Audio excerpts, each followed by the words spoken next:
Hey, what's going on? You clicked on Catie Brannon's Tea Time True Crime with Catie. Now, if it's your first time here, I do apologize for my appearance. I have been suffering through a horrible migraine for a couple days, and, being a woman during that time does not help. But do not worry, I am still working very, very hard, and I have a suggestion. Yes, this case came from Rach from TikTok. She DM'd me. Make sure you follow her. She is the sweetest. I actually met her at the Oscars party that I went to. So this case I'm going to do, guys, it happened in Australia. Yeah. Buckle up because it's a lot. And I know I should give myself a few days, and I did. And I have to just get this podcast because I'm like, no, I'm doing it. I need this family to be remembered. And when I say I'm going to do something, I'm going to do it. Enjoy the title page, you guys. You don't want me around. I don't want to bring you down. Let's say we'll try again. Close your eyes. Before I begin, guys, I usually do some kind of a sponsor. It's not really a sponsor. It's products that I love. It's that I use, and I know the people personally, so they're dear to my heart. I'm going to be talking about Kith and Oak. Oh my gosh, it is the most beautiful minimalistic jewelry, and I do not have my Virgo necklace on. In one of the videos, or quite a few videos, you may have seen me wear a Virgo necklace, and that is from Kith and Oak. I'm looking at other things right now. Their collection is just chef's kiss. They do personalizations. There's astrology. There's moon phases. You can even do your name. You can do initials. The piece of jewelry that I'm really, really excited about is I want to get the Medusa one. Yeah. Do you guys know the backstory of that one? Not a very happy one, but I still want that necklace. So definitely check out Kith and Oak. It's wonderful, wonderful people. Kyle and Jason, they put their heart into this business, and their jewelry is not $1 million. It's very affordable jewelry, and they have great customer service. So I don't know about you. I love jewelry. I always have rings on. I love jewelry. So how do you love it even more is when you get it personalized, which means no one else can have it. Yeah. So without further ado, again, guys, please don't be upset. I'm still sending positive energy. I have white candles behind me, and I have crystals right here. Just pretend I'm really, really tired and I'm not in pain, okay? The only light I have is behind me, as you can see, so it's just lighting up my notes, but I have nothing in front of me. So my eyes, I'm good. I'm ready to do this. All right, let's go on. We're going to talk about the Gonzalez family. All right, you guys, I know that you may roll your eyes right now, but I have to do a disclaimer. A couple videos I forgot, and I got DMs, and I apologize. This is true crime. I'm going to be talking about horrific events. I'm going to be talking about real people's lives, okay? And this did happen in 2001, South Wales, Australia. Thank you again for the suggestion, Rach. I hope I do this case justice by talking about it, because I am just blown away about this case.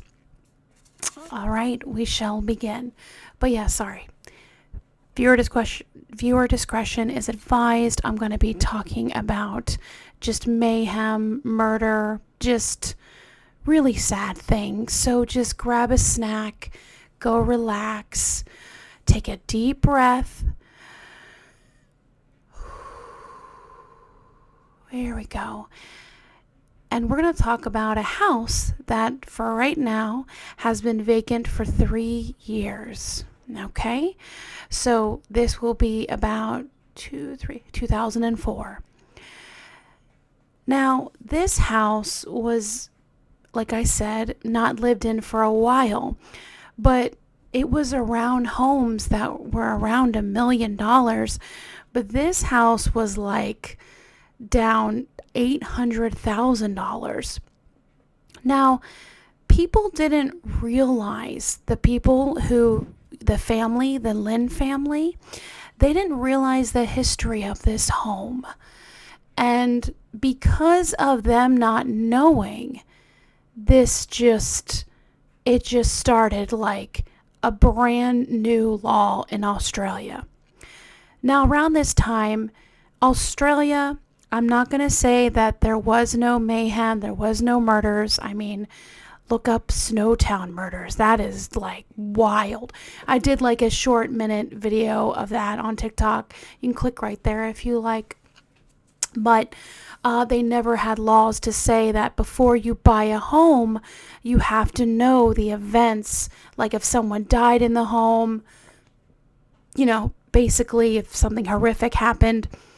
So around this time, when this Lynn family tried to buy a home, what happened was that they put their $80,000 down to buy this beautiful home, but then they saw in the newspaper the horrific tragedy. And of course, they asked around about what happened. Well, they could not believe it.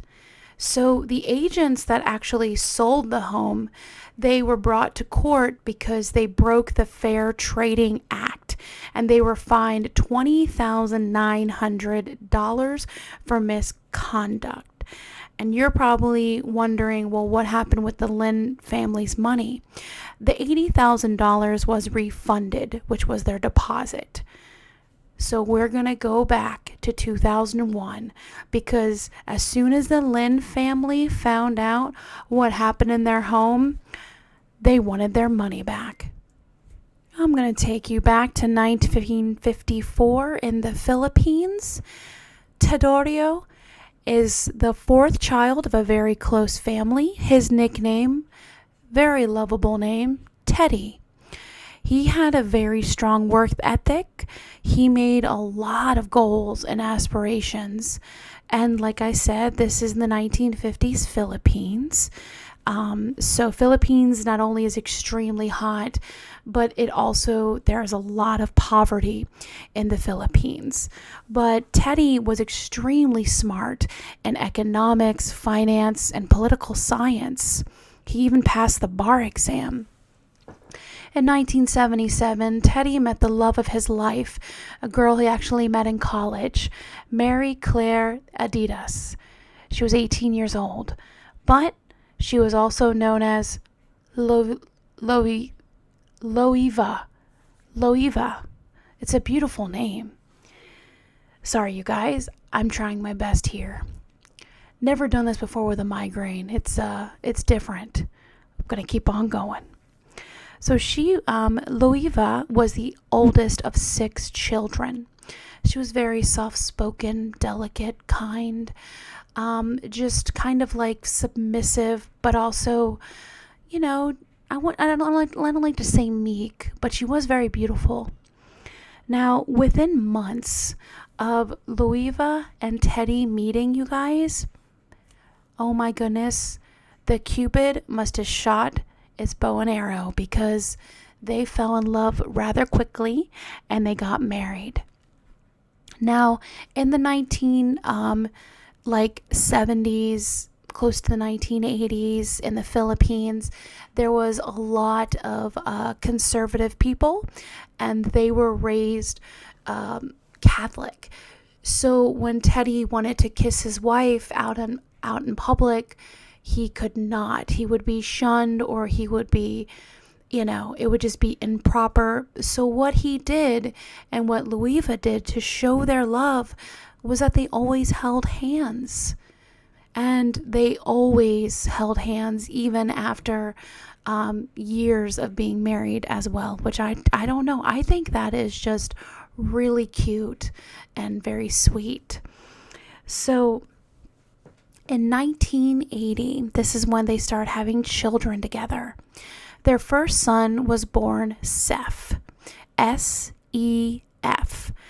It was a mysterious kind of spelling and, a name as well, but Teddy would promise Seth by the time he was 21 years old, he would tell him for the reasoning of his name. It was supposed to be a great gift. In 1983, another child was born. Second child was born as Claudine. The Gonzalez couple worked really, really hard to provide for their children since they were raised in the Philippines and it was not the richest part of town. It was kind of poor. Teddy never wanted that to happen for his family. So when they were growing up, because they got married rather young, Teddy and Louisa, they worked very, very hard. So Teddy worked in property development and also real estate.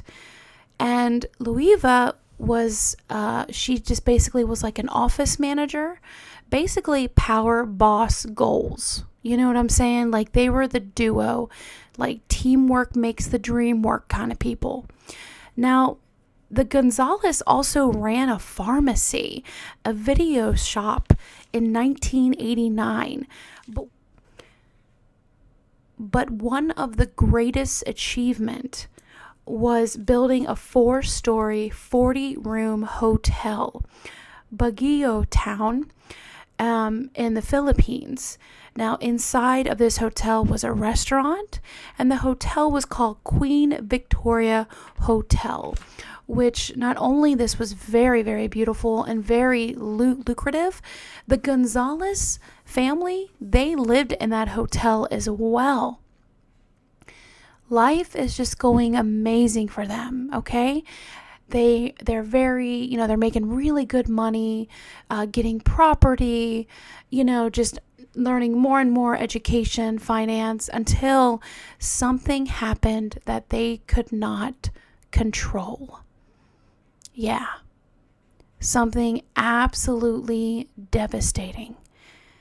In 1990, there was a huge earthquake that destroyed that town and several cities.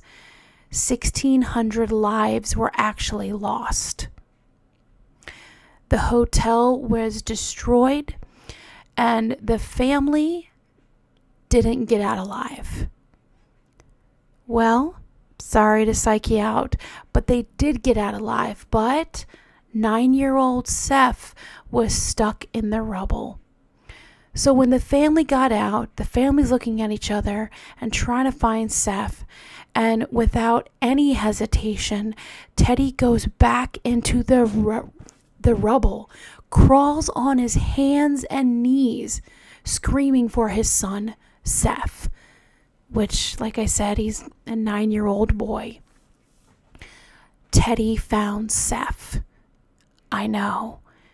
And he got him and grabbed him out of the rubble and saved his life. This was a horrific earthquake. I didn't even know that earthquakes happened in the Philippines. I always think earthquake happens a lot in the US or, the island countries, kind of where there's volcanoes. I don't know. I'm not very smart with geology and stuff, but it's pretty awful that you cannot help or just prepare for these things, because it was just such a horrific tragedy for the family. Everything they built through those years is gone. Just like that. I couldn't imagine. You work so hard and then it's all gone within a day, less than that. Yeah, pretty horrific. All right, I know it's early, but it is tea time, and George made me some tea. Oh, my favorite mug. It is my cat mug with my fur babies, Max, Tux, and Bowie. And he put a clear quartz crystal. for the infuser. Oh my God, I'm not going to cry. Oh my God. I'm sorry, I'm really emotional. With everything, my head feels like it's in a vice and cramps. Okay. Oh my gosh, this is amazing. Oh, he made lemon tea. Yes. Oh, that is just amazing. All right, so after this horrific situation, the family decided to move to South Wales, Australia, because they figured an earthquake would never happen around that area. The extended family and I think friends as well, moved away from the Philippines and moved to Australia as well. Teddy had to go back to school, and he had to actually learn Australian law. He graduated and opened his own firm, T. Gonzalez and Associates. He focused on Filipino nationals, and what he would do is prepare their immigration documents. His wife, Lueva, she worked beside him as an office manager. Like I said, man, teamwork makes the dream work. In 1999, business was booming, you guys. The Gonzalezes, they were thriving. The family, oh my goodness. Things started to get back together. And they decided to actually, in 1999, build their dream home. And it was a beautiful home. It was a 2-story home. But it was, I don't know, I love it. Put the picture right here. I know some people say the address of the home. I don't want to, because there are people that live in this home to this day, and they've had complaints where people who have been kind of obsessed with this horrific crime, that they would just go on their property. So I don't want to give the address out, but I'll just say it was in a very nice part of the neighborhood in Australia. And they built it, which, I think that's an accomplishment. That's one of my goals, you guys. Because I'm in an apartment, and I would love to just build a dream home, because me and George have seen homes together, and we are so picky. I don't know if it's because our earth sign vibes and our Virgo moons, but we are so picky, and we haven't found anything. So of course we're well, I guess we have to build our own house, but that probably won't happen for years. But I'll keep manifesting. Now let's talk about the children. Seth, SEF, academically smart. This kid made straight A's. Family thought he was going to be a lawyer or a doctor or someone who needed a lot of education, very prestigious. But actually, Seth, his heart and ambitions were in music. He actually had a hip hop group named Definite Vibes. They hosted nightclubs, dance clubs in Sydney, Australia. The group had talent. They did have a mixture of criticism, but there was an awkward kind of stage presence, apparently. Seth posted that, I don't know if he posted or boasted, because this is in the 90s. Social media isn't huge by then, but maybe, the wealthy were the first ones to have it. I don't know. But it did say that he posted about a $40,000 recording contract offer from a major music company. So, yeah. With this fame and with these friends, okay, Seth, he acquired, okay, this obsessive fan, and her name was Daisy Diaz. She made a fan page for Seth, so this is definitely online. But I'm sure it's the time where when you call the number, it will clog up the phone lines and you can't get on the internet. Yeah, remember those days, you guys? Wow.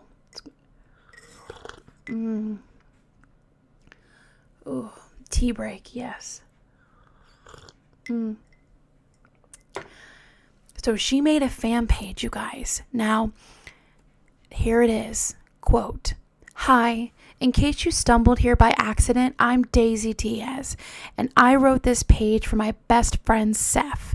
Remember, he's a sweetie and a true friend, besides being caring, trustworthy, cute, adorable, kind, understanding, intelligent, and can sing in a way that makes any girl's heart know. And if you mess with him, you mess with me." Quote, end quote. Now, this page, you guys, was an admiration page, total fan page. Had posts about how fans adored Seth. It featured a shirtless selfie, kind of. It wasn't really a selfie. I mean, he's shirtless. It looks like a model picture, and he's posing, So there's also poetry. There's songs on the page. Just like a lot of admiration for Seth. Well, his mom and dad, Seth's, Teddy and Loeva, were very proud of their son because of his good grades. And, so they awarded him with a green Ford Fiesta with personalized plates that said SEFG 80. Now, man, when he received this card, elated is like an understatement. He loved his independence. Like when he got a car, everything changed. Which, let me know down the comments below what you remember your first car is. I want to know.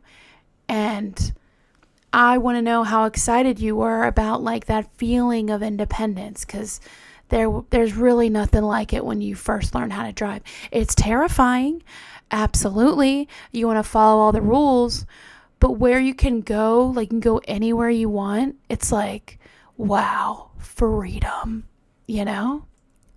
Claudine, she did very well on her studies, but she wasn't exactly a straight A student like her brother.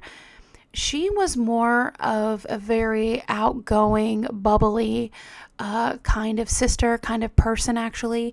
She made friends very, very easily, and she was adored as well. She was talented in cooking, athletics. She had the gift of gab, they say. She's very funny. And, her goal at the time, she was very young, was to become a teacher. But honestly, she was the kind of girl that could have done anything she wanted. She had that charisma. Not only beauty and brains, but she just seemed like she just had a very likable trait. Like, I don't know, maybe the it factor, I feel, So Seth and Claudine had a very tight relationship. They had a very strong bond as brother and sister, and Seth always felt very protective over her. Now, Teddy and Loeva, this is where it gets controversial. This is where people call them tiger parents. The best way to explain what tiger parents are is that just very, very strict parents, extremely strict. Like if you go home with an A-, you're getting a severe punishment. You have strict curfews. You cannot leave like late at night. You can't go out. Tiger parents usually a lot of the time grew up in very poor conditions. And so they never want their children like that. So they really push their children to be the best they can be. I feel like that's the easiest way to explain. But people did say that Teddy and Loeva were tiger parents because they were raised in a Catholic household and with strict rules. But at the same time, they gave their children allowances and they helped them out financially. And always really wanted the best. Now, Claudine, this is the time, guys. This is teen love. We all remember our teen love, perhaps our first. Now, Claudine fell in love with a boy named Chris. Now, her parents were not impressed with Chris because Claudine was actually caught sneaking out. I know, right? Let me know comments below if you snuck out. I'll be honest, I did.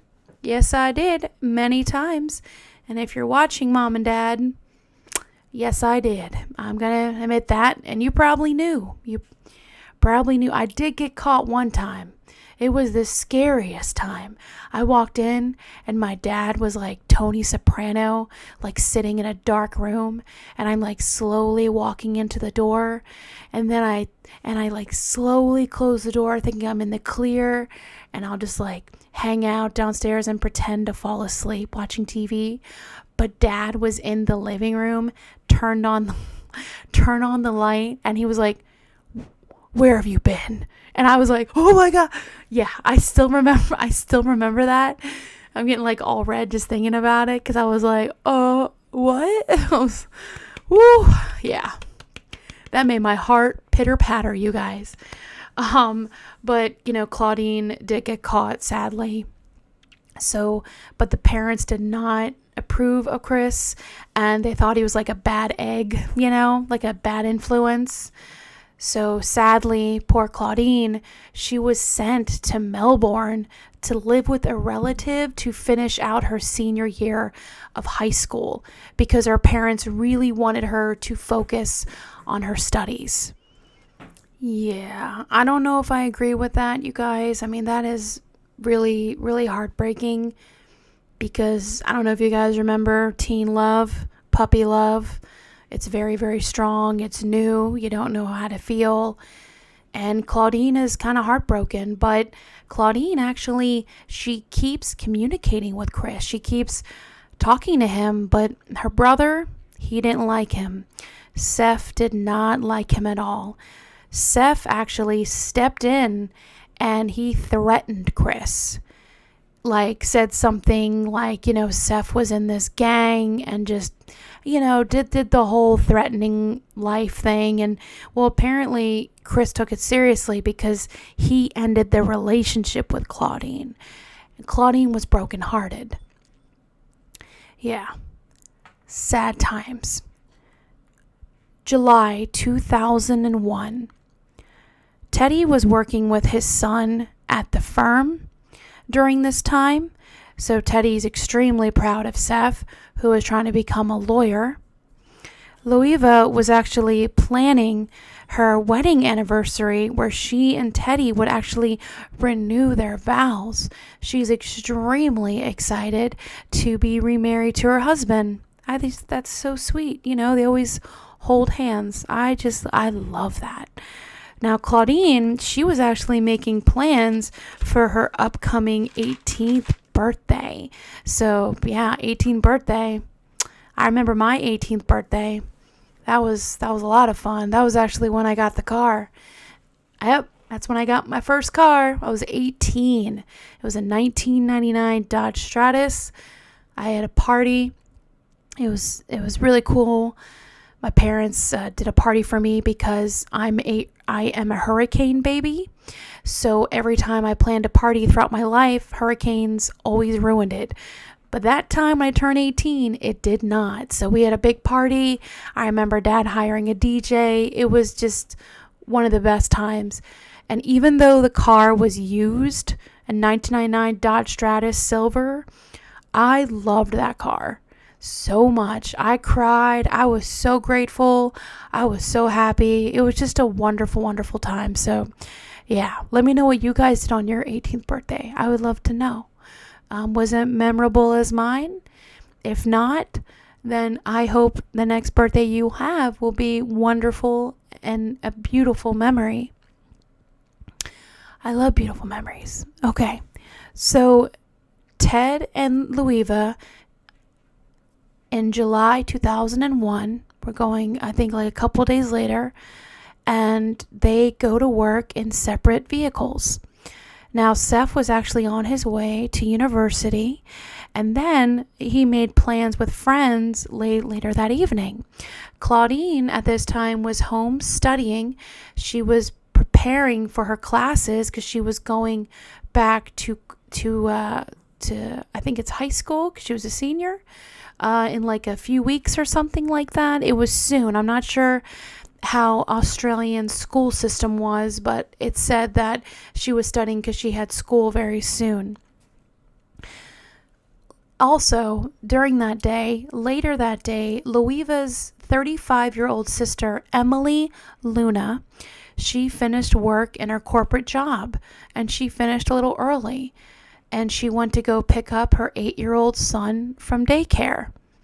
Now, when Emily arrived just to say hey to her sister, just for a quick chat, she noticed something very strange and bizarre. As soon as Emily drove up and saw the house, she noticed the home was very, very dark. And she noticed there was no cars out, except she saw Seth's green Fiesta in the carport. Now, the garage doors were also down. Now, Emily thought it was kind of strange because she's like, it's 6 o'clock. My sister is usually home at this time. So she looked inside so she gets out of the vehicle, you guys. At this time, it's not raining, but it was like a dreary, cold day. So she goes and grabs her son, holds its hand, and they look at each other, and she's just, what's going on? So she starts walking up to the front door. As soon as she walks up to the front door, she realizes, oh wow, cool, it's not raining. We do not need an umbrella. So Emily quickly, she rang the doorbell multiple times, you guys. And, she thought she saw someone inside, and she was horrified by this silence because Louisa, she had 6 small dogs. And every time when somebody knocked on the door or rang the doorbell, they would bark because they were very excited that someone was coming over. So Emily was horrified to know that she didn't hear any sound. It was silent. And out of nowhere, a figure came close to the door wearing a long coat and a baseball cap. Emily looked at her little boy and she said, I thought I saw a man. And her son quickly replied and said, oh, it's just a coach stand with a jacket and a cap hanging off of it. So Emily, she's like, maybe. So she grabs her son and they start walking around the back of the property. But out of nowhere, when she gets close to the carport, that's close to the side door, I'll show you what the house looks like, she gets this horrible gut feeling that she should not keep going at all. So when she got this feeling, she listened. She actually turned back around and took her son into the car, and they drove away. When she got home, Emily actually ran the Gonzaleses multiple times, and there was no answer. Strange, right? At 8:45 p.m. that evening, Seth and his friend Sam were out eating at Planet Hollywood and then played arcade games afterwards. Now, Seth, when he went out to dinner with his friend, he didn't really eat because he was telling his friend Sam that his mom recently had food poisoning and he didn't trust the food or something like that. So out of nowhere, Sam receives a phone call from his sister Michelle, who was friends with Claudine.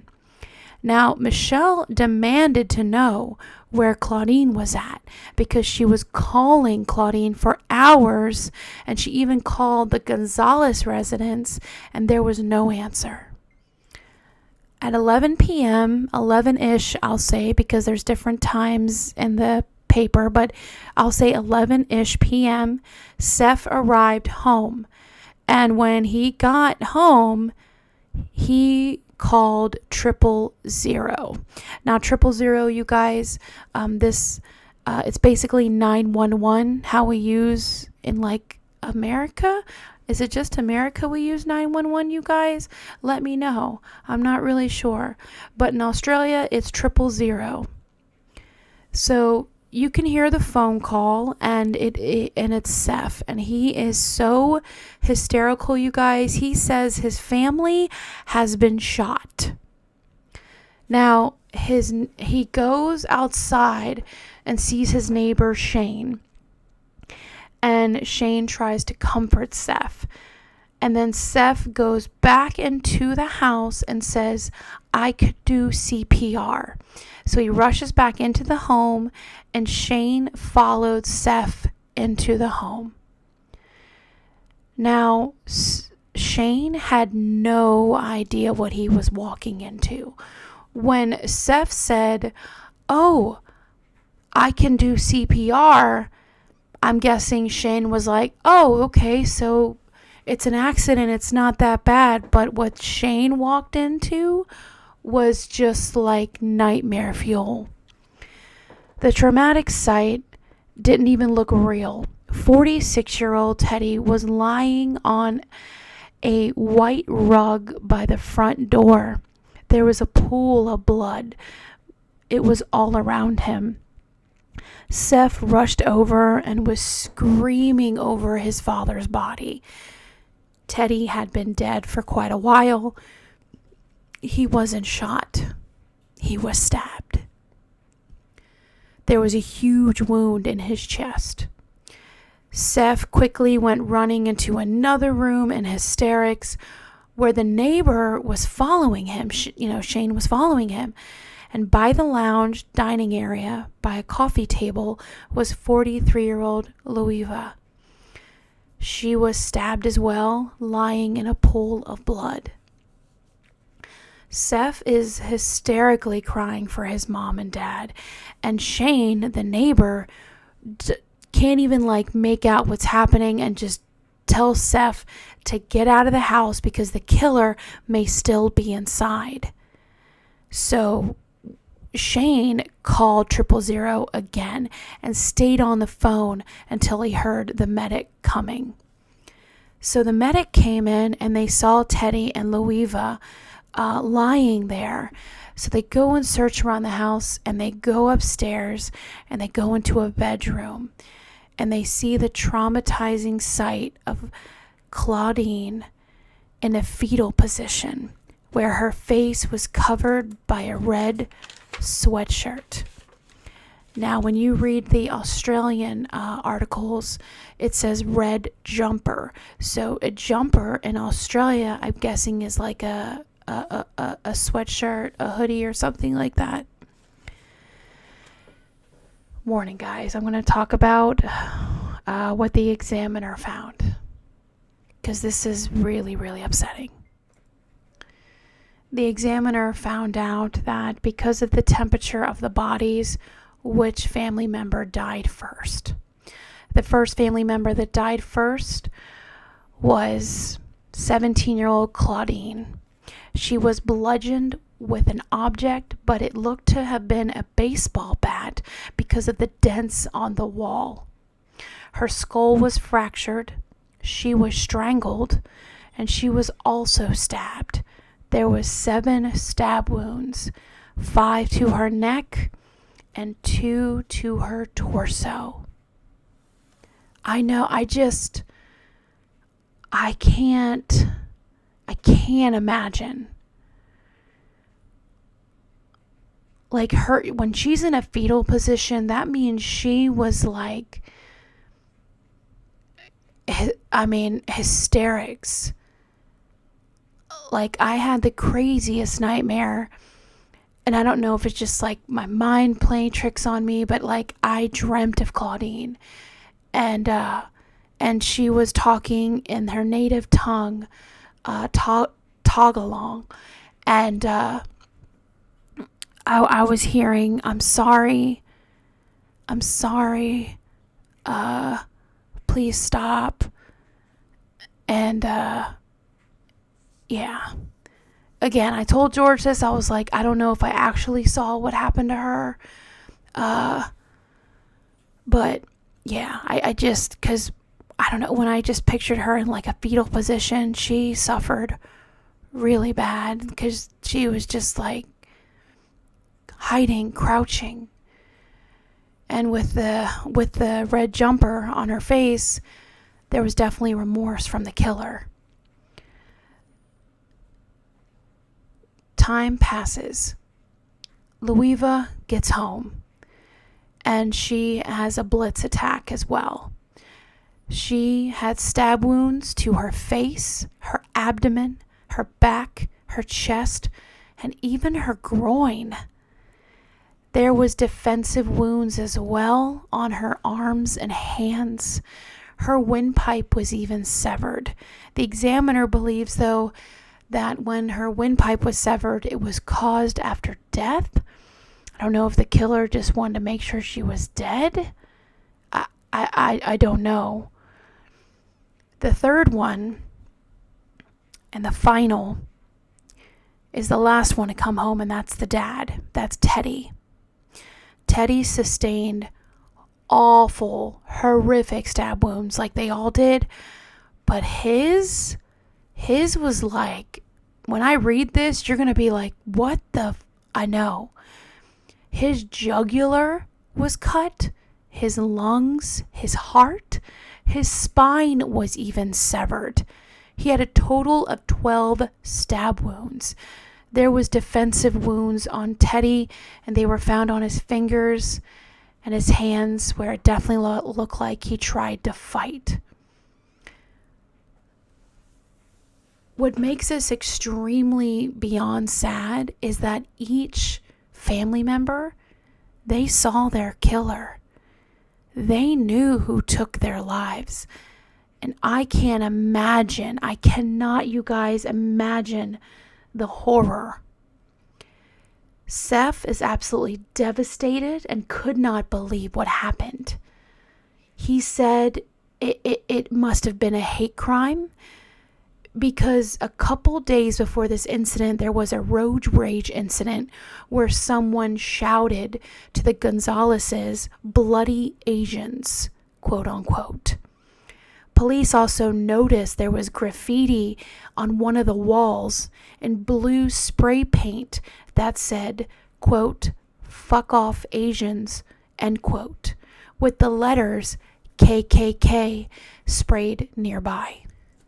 If you're wondering what I'm wondering too, where are the dogs? What happened to the 6 little dogs?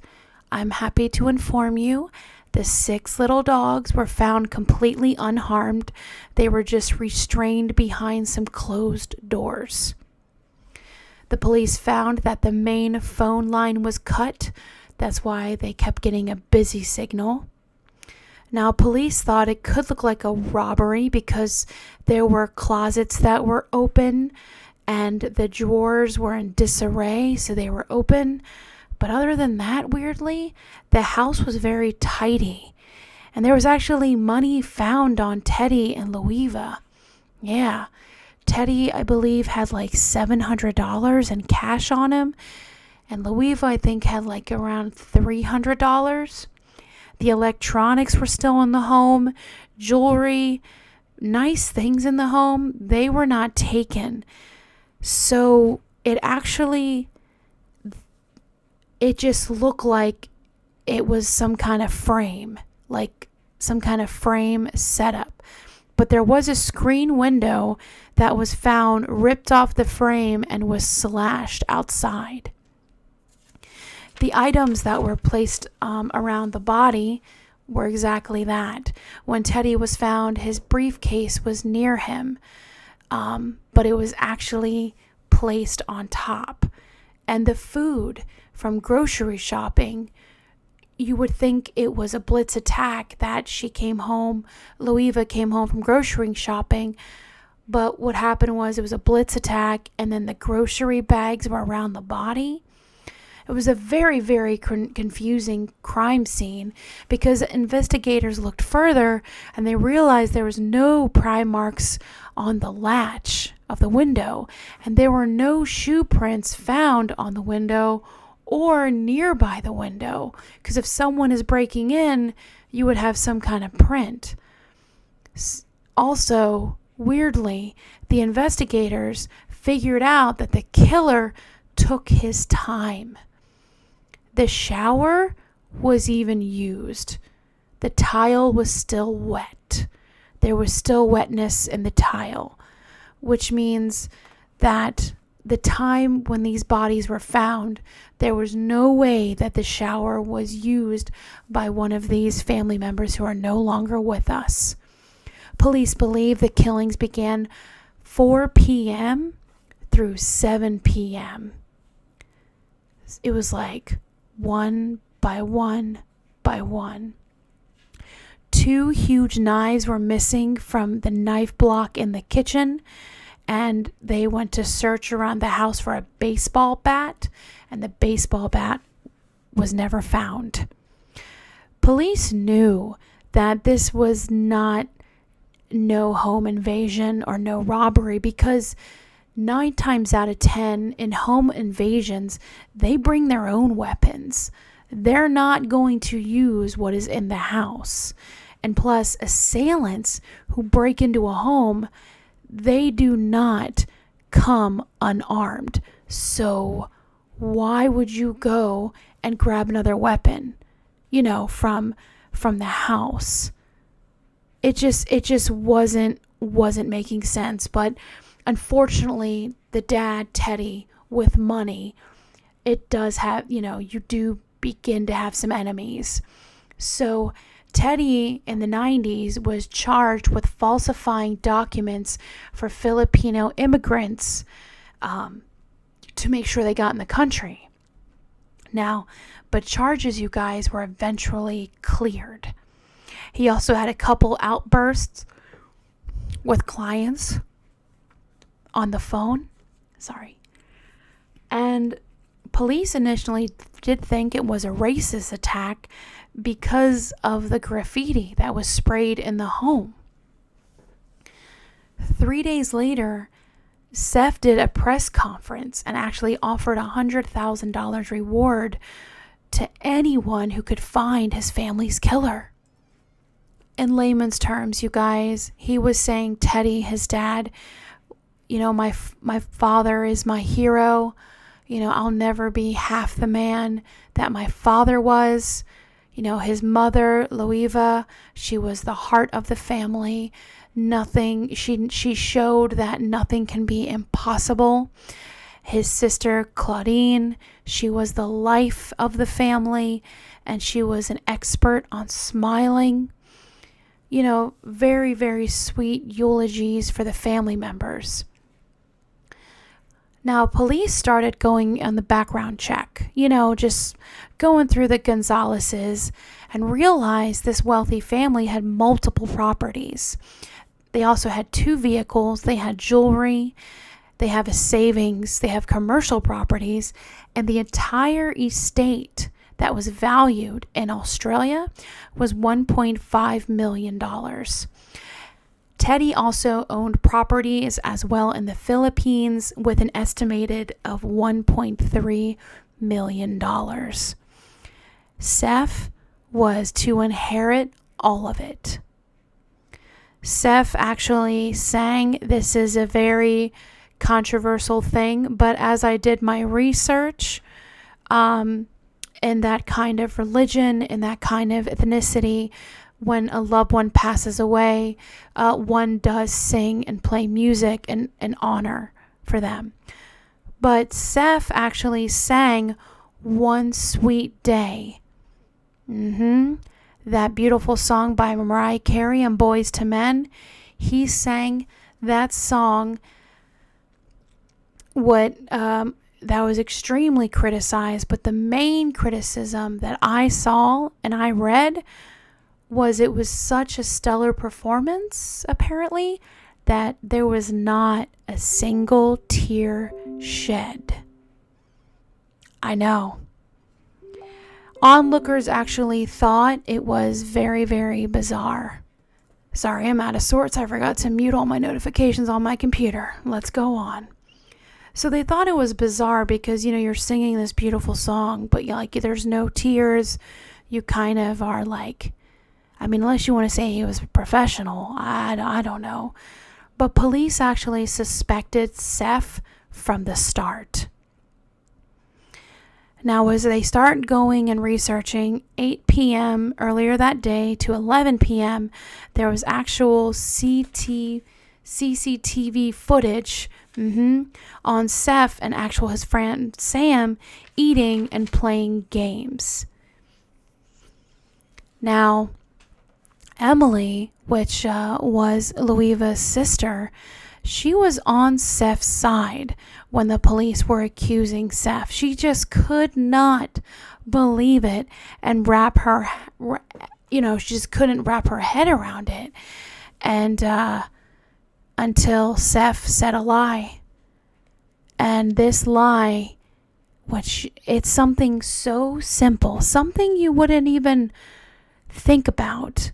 But as soon as Emily heard this, she just unknowingly just ripped her hand out of Seth's hand, and she knew. She's like, you're lying. Seth was actually saying, everything that happened about him being, him going to Sam, and they're like, well, what did you do before that? Well, he was saying that he went to the home first, but he sat in his car because it was really raining. And Emily knew that was a lie because she distinctively remembers during that time she did not see him in the car and it was not raining. Investigators also started interviewing friends and also family of Seth's to get more info on the kid. And they found out, you guys, that Seth owned property. He went to New York to do business, some kind of business propositions. He was a music producer. He was a professional in Taekwondo. He owned a record deal. He was a physical trainer. He was a kickboxer. He was a lawyer, a manager of a boy band, and he was a model. Yes, he worked for the modeling agency. He also, you guys, the most impressive of them all is he had brain cancer. Yeah, and he beat it. He beat cancer and he was in remission. Yeah. So investigators realize, whoa, this kid is just full of crap. This kid is he has grandiose feelings of himself, which, come on, my psychology people, what is that? Narcissistic disorder or narcissistic personality disorder. Yeah, it's pretty close. So with everything happening with Seth, with his parents, and they were so happy about his grades, one thing that Seth loved, like I said in the beginning, was music. His heart was music. But his parents didn't approve of his music because it was hindering him from his studies. They didn't think it was, realistic enough. So soon after all that started happening, there was tension in the family. But then, Seth started getting really high grades. His grades were going very, very high. They were getting yes, you go, Seth. But what the parents didn't know at this time was Seth was actually failing. Yep. He forged his grades. It was a lie. He was not doing great in school. He was doing terrible in school. So, investigation is going on. This happens months after the murders. Months after the murders, you guys, Seth receives a threatening email from a hitman. And the hitman is basically saying, stop going to the media. You're next. Just very threatening, not nice things. Well, you know what police do? You know what they do? They actually grab his computer. Yeah, that backfired real quickly. You guys are going to be shocked as I was shocked. So police grab Seth's computer and finds out that Seth actually wrote the letter. And not only that, there is time that they find more things in the computer. But as they're investigating what's on Seth's computer, one day during the investigation, a passerby compliments Seth's t-shirt. And they took up a conversation. And they started to build some kind of friendship. And, Seth talked about, what he's accused of. And this passerby says he's a gangster. And Seth says, yes, I'm a gangster too. I'm from the White Dragons, which during this time, there is no such thing as the White Dragons. So, but then this passerby, this gangster, starts to really like Seth and wants to help him out. So he actually says, listen, I know a guy who is terminally ill in prison and he could take the fall for the crime. But Seth, politely declines. Instead, he provided a sketch of the location where each of the family members were found. Now, this gangster friend, you guys, was an undercover police officer. Oh yeah, this whole time Seth was being, his stuff was being bugged. He was under surveillance, and Seth apparently had no idea. Maybe he had too many grandiose thoughts about himself. Who knows? But by Seth giving this so-called gangster the handwritten letter, you guys, the handwritten letter matched what the blue graffiti. Yeah, those horrible slurs, those not nice things, those bad words in the home.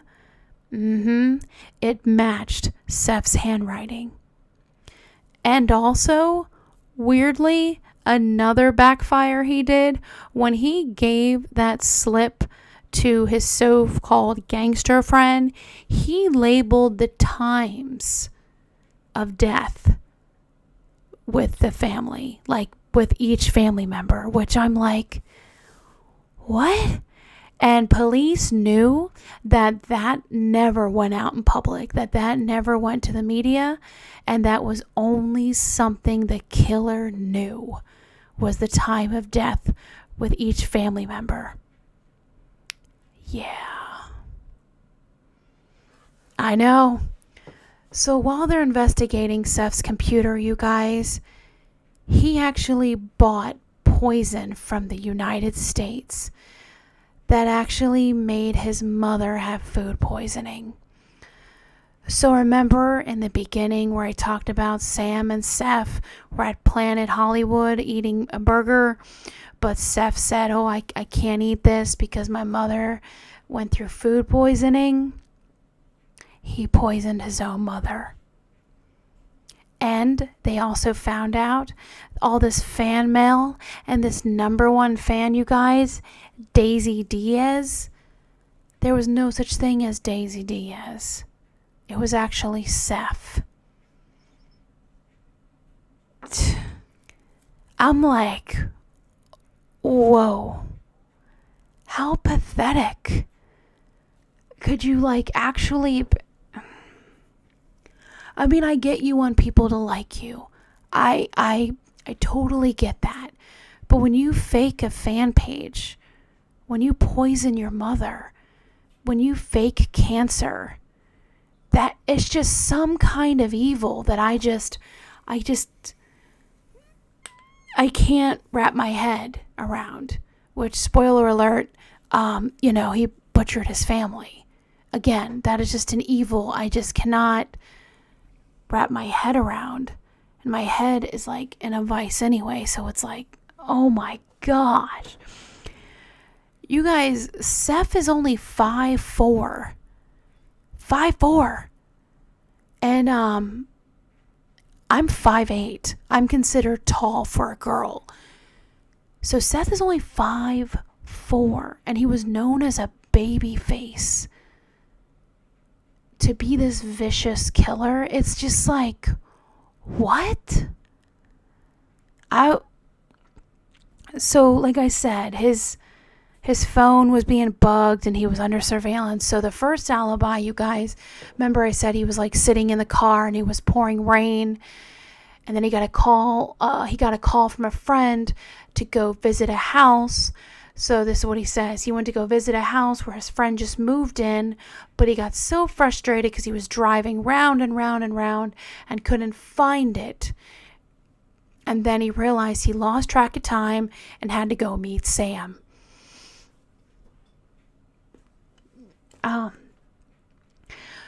So yeah, guys, his phone is being bugged. He is completely under surveillance during this time. So he slips up by saying that his alibi is not really good and it's gonna like backfire. But he has a better alibi to tell the police. Okay, Seth, let's hear it. He actually said he lied about his alibi because he was really embarrassed about what he was really doing. Yeah. He said that he was actually with a hooker, that he went to a brothel, and that she tried to deny the payment because the sex was so good. I'm sorry, what? Have you guys ever heard that before? Let me know down below if you guys... It's like the only time I'll laugh on a true crime case. I mean, I'm not laughing. I'm just like, what? This guy must thought he had like the big... I don't even know. He said after the sexual transaction, he went to a taxi afterward that dropped him off at his home to his car. So, since this was being said, the police go and do an investigation themselves. And they go to these places that so-called Seth was at.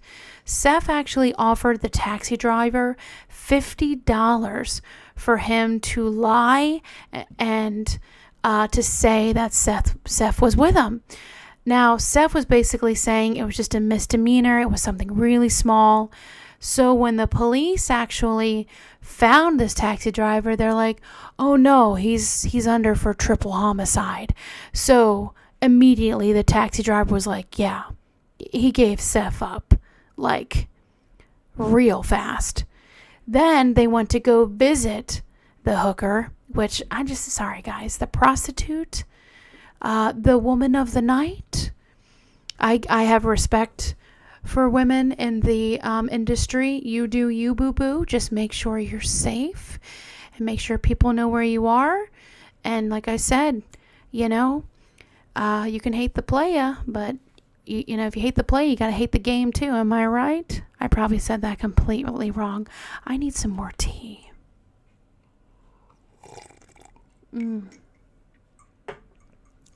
Sorry if that did not sound good. So when the police found the woman of the night, she completely said that, he tried to bribe her and stuff. And I think she did take money, but yet she turned his ass in. That made me so happy. Yeah, Seth left like 100 messages or called her several times. 100 text messages back in that time. That must have cost some money. So I'm sure she was just like, no, I was not with him. I did not. Now, Seth, things are getting hot around him, okay? He knows that something's going to happen, but then all of a sudden, you guys, you won't believe this. Seth is found with a plastic bag over his head in the middle of the street. Yeah, Seth is absolutely horrified and scared to death and said that he was kidnapped and they hit him in the head and he was having memory loss, and it was the hitman who killed his family and his grandmother is next. Well, he immediately got hospital attention, but professionals did not see any proof of damage to the head or any physical assault evidence whatsoever. So, yeah, Seth faked a kidnapping to keep the police on the hitman theory. Even said, next is my grandma. Now, police have been working very hard. They've been doing things by the book. I mean, who knows? But they've been doing surveillance and stuff like that. But they got really, really alarmed when Seth mentioned his grandmother's name. And they knew that if Seth killed his family, he is capable of killing his grandmother. So police go and, for his benefit, go and say like, oh, well, let's help you. What can we do? And kind of just finessed him a little bit and said, hey, you know what? We need to get your fingerprints, to make, for evidence, for the case. And Seth complied. And when they ran those fingerprints, you guys, those fingerprints were a match for a letter that was sent to threaten a food production company about food poisoning. Yep. Seth wrote letters threatening that there was food poisoned in this production company. And police now know, after everything is said and done, that with his mother having food poisoning and poison that was found, looked up online, that he was trying to cover his tracks. Seth was trying to blame it on the food production industry. There were 3 letters threatening. Yep. I'm like, what? Investigators automatically knew that he poisoned his mother, that perhaps that Seth was actually going to poison his mom and dad too. I mean, his sister and dad. So like the whole family. Because of the fake grades? It sounds so far-fetched, you guys. But the police thinks it was because of the fake grades, remember the forged grades, and the greed, because all the money that the Gonzaleses were worth.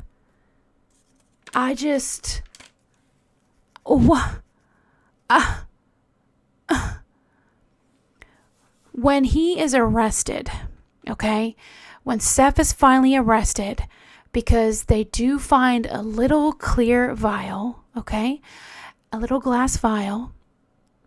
Sorry, not Zydrate, you guys. My repo fans out there, I love ya. It was a little glass vial that was taped underneath Seth's desk, and it was poison. So they have a lot of evidence, and they also found out that the blue spray paint that was spray painted those horrible words on the house, there was actually blue spray paint on Seth's clothing that was gathered that night for evidence. So, yeah. This happened in 2001, but May 2004, the look on his face when he was found guilty of all the charges, except they dropped the food poisoning charge of threatening the company, because I guess they're thinking this kid ain't never coming out, because he got found guilty, life in prison with no possibility of parole. Yep, so I think when they figured that out, they're like, yep, nope, he's not coming out. So the look on Seth's face, 5'4", little baby face, murderous psycho Seth, okay? Yeah. He was so shocked that he was convicted, he literally thought he was going to get away with it. What? There was so much evidence against him, and to this day, he claims his innocence. In fact, this year, you guys, 2024, he actually tried to get out. Yep. And don't worry, they said pretty much hell no. They know he did it. They know there wasn't a hitman. I know. It's insane. And rumor has it, you guys, rumor has it that Teddy, the dad, took out a trust, which if you guys want me to do any trusts, wills, stuff like that, I do that. So talk to me. Let's do it. But Teddy did a trust, and it said, I couldn't believe it. This is a rumor because I found this on a couple of things, but like not many people talk about this. I don't know if it's true or not, but think about it. Think about it. So the rumor is that Teddy took out a trust that said if his son had anything to do with the death, suspicious or not, he gets nothing. Yeah. It's like, did Teddy know what a psycho son he was? I mean, with the lying and being grandiose, and then there was something about him stealing from a family member, and he stole from his own parents. And when the family member talked to, his parents about it, and Seth just said, he didn't even deny stealing the money. He was like, I'm an opportunist. What? You're an opportunist? Yeah. What? If you guys know, I'm huge on astrology. I did find out his sign. He was born in September, early September, I think September 18th. I mean, who gives a crap? He's a monster. Unfortunately, he is a Virgo. Again, another bad slap for Virgos. Gives us Virgos a really bad name. If you guys know the parents or the sister's birthday, I could not find that anywhere. Please let me know. I'm feeling like the parents were like Aries. I'm getting strong Aries vibes. Yeah. Because my parents were like, they were like that. They were strict. I wouldn't say they were like tiger parents, but they only knew each other for a few months, and they got married. And I'm like, I still can't believe it. I was like, what? Yeah. And they're still married to this day, guys. And they got married in 1989. So a round of applause for that. And my parents went in business together and ran businesses, mostly restaurants, which have an amazing name to this day. So yeah, for me, I'm just getting total Aries vibes, but I'm not really sure. Send healing energy to the families and loved ones involved in this case. This is absolutely horrific. I don't understand how anyone could be this evil, let alone your child. And think about it, guys. Like, was God telling the family something with like the earthquake? If he didn't save his son, what do you think the family would have been like today? I know. It's insane. And Seth is like 43 years old today. Yeah, he still claims innocence. I'm like, give it up, bro. Give it up. Thank you so much for listening or watching. I'm doing my best to do the edits, but I look absolutely awful and I don't feel the best. So I'm going to go lie down. But thank you so much for listening, and thank you so much for the suggestion. I just don't understand the evil. I see people talking about because they were tiger parents. What about Claudine? Okay? What the hell did she do wrong? Well, investigators think that she told her mom and dad about his fake grades. Because remember, Seth broke Claudine and Chris up, and she was brokenhearted. And I think that's why the brutality and the anger of Claudine was just ridiculous. But then he loved his sister so much that he could not look at her face. That's why he hit her face. I don't know. I just want to say I do not want to victim blame. No, I don't. I just think that Teddy and Louisa thought they were doing the right thing into providing their children with a beautiful financial stability home. But in the end, greed got the family. I just don't get it, you guys. That is just so evil. The dad works so hard to give his kids a better life, and you go and butcher him in the most savage way. That is ridiculous. And he's 5'4". I'm like, how the hell did he kill 3 people? It was a blitz attack. They didn't see it coming. But when they were dying, they saw his face, and I just cannot imagine the betrayal. Yeah, sorry. I said I'm done, and I'm just rambling. If you are fascinated by true crime, definitely hit the subscribe button. You subscribers are the absolute best. I don't care if 10 of you guys are watching. I love you. I appreciate you.